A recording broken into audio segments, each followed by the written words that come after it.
Joining us now is Texas Congressman Greg Casar. He's also the chair of the Congressional Progressive Caucus. So we're showing photos. This is essentially part of your district. No, I'm texting with people there who were there right now. Well, first of all, I just described it as peaceful. It looked very peaceful. What are they telling you, people you're texting with on the ground? Yeah, independent journalists right there are describing these peaceful protests where we just had protests in San Antonio just a couple days ago. Same thing. Hundreds of people. Zero incident, but people like Donald Trump and Governor Abbott are actually trying to escalate the situation, right? They're trying to light the fire, pour gasoline on it. Everybody else gets burned, and they try to blame Democrats for it. We need to make it very clear that it's people like Greg Abbott and Donald Trump that should own any chaos by their escalating of tensions, not Democrats or not people trying to defend the civil rights of people in their community. The difference here, not to scare people from Texas who are watching, but they're probably firm stock. Governor Newsom is trying to protect the people in his state. I mean, he doesn't want it to be militarized. He doesn't want the National Guard to be intervening in these protests. That's sort of the opposite of the governor of Texas. Right. In Texas, you have the president and the governor separating families just at a rate like we've never seen before.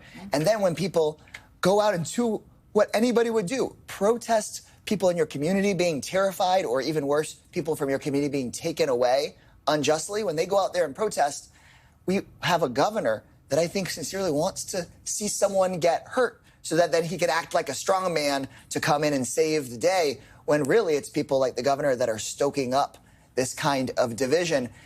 They thrive on this chaos and on division, and we have to be able to go out there and say, no, we should keep everyone safe, including people that want to express their First Amendment rights.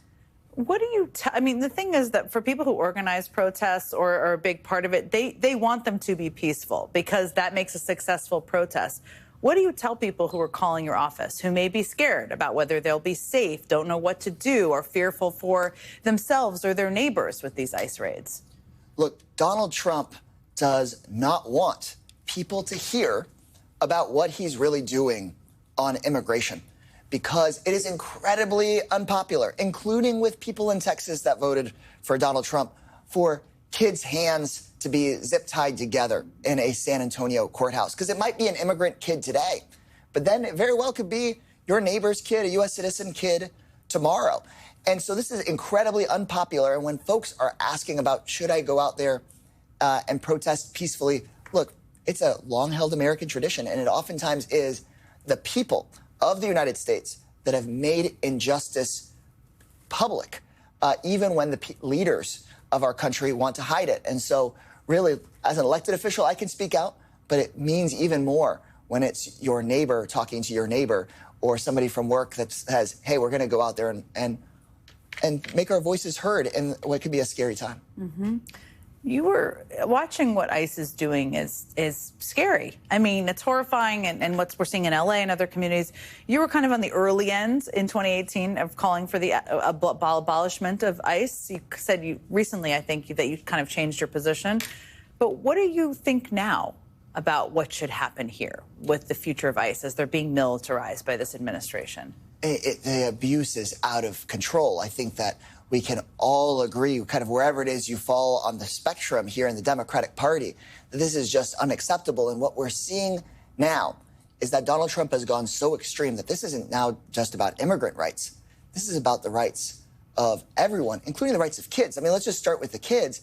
In Texas, an 8-year-old recovering from brain cancer was deported and separated from the medical care that she needed.